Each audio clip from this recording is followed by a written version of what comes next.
Today's a little bit different of a video. I am away with the family right now. We're away for a week, but one of our principles of training and one of our core family values, as well as a value of TAW, of course, is we want to get a training session in every day, okay?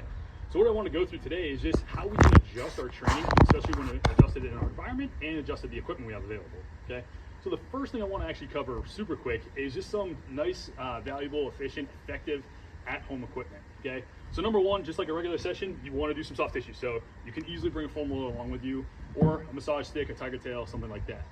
And then from there, bands are super useful, not only again at the gym, we use them a ton at TAW, but for at-home stuff. So I always like to have a pair of bands with the handle attachments for some different exercises, as well as a super band, okay? You can also have mini bands if you want. I didn't bring any mini bands along today, okay?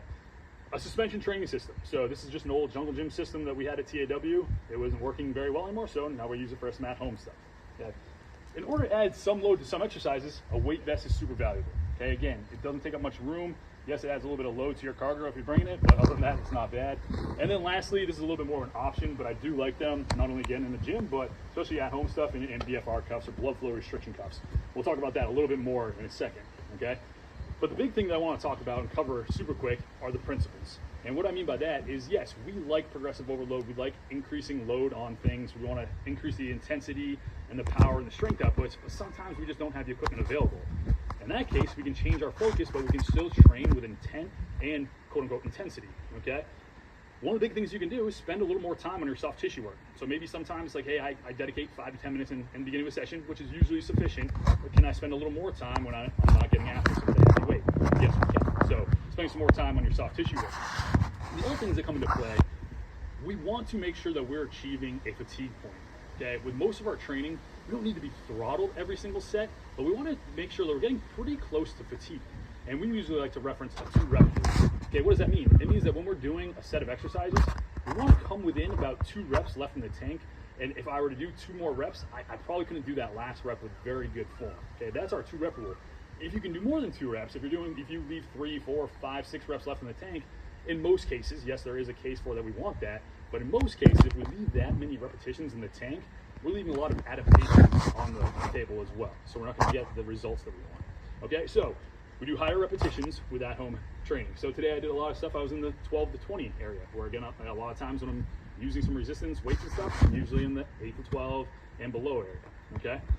The other thing that we do, again, a lot with at-home training is more unilateral movement or single leg, single arm actions, okay? So again, if I don't have a lot of weight to use on a squat or a deadlift, I can do single leg squats or single leg deadlifts or single leg hip thrusts or lateral movements, single leg step ups, stuff like that. With lower load, maybe I throw that weight vest on with those things, okay? Same thing with upper body stuff. I'm not doing pull-ups right now. I don't really have a bench to be in a chest-supported bench row or heavy dumbbell pressing, so I'm gonna do single arm positions, okay? So single arm band press. Maybe I try to do an elevated single arm push-up, anything like that, where we're working more on one side, okay? And then from there, the other things that you want to keep in mind with at-home training, or again, kind of the higher repetition and lower, not so much weight that you can use on stuff, is that we want to make sure that we're not just pushing into bad form and going to failure with that stuff. We don't always have to be racing through stuff, although that is a take that you can have on the at-home training too. Is yes, I can actually string together exercise after exercise after exercise and have more of a metabolic output when I'm doing my at-home training, okay? You can also perform what are called straight sets, or what are called straight sets. A lot of times at TAW, you would pair sets back and forth between non-competing regions. When we do some at-home stuff, maybe we're going for more of that pump or more of that hypertrophy play, so I can actually do straight sets. So I can do 3, 4, 5 sets of push-ups right in a row instead of doing a push-up and then a row. That way I'm fatiguing that local musculature just a little bit more versus, again, when I'm in the gym doing my regular strength work.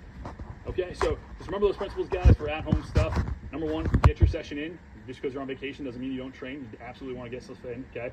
You can change your focus on stuff. So maybe you can focus a little more on soft tissue work, some more mobility work. Maybe you're focusing more on hypertrophy work. So again, doing straight sets or high volume work, okay? Utilize single arm or single leg stuff a little bit more than you would in a typical gym session. That allows you to get more fatigue versus trying to do too many exercises or too many repetitions on a double leg or double arm exercise. Okay, so those are just some tips for at-home stuff. And remember to move well, train hard, and live athletic even when you're on vacation. All right, see you in the next one, guys.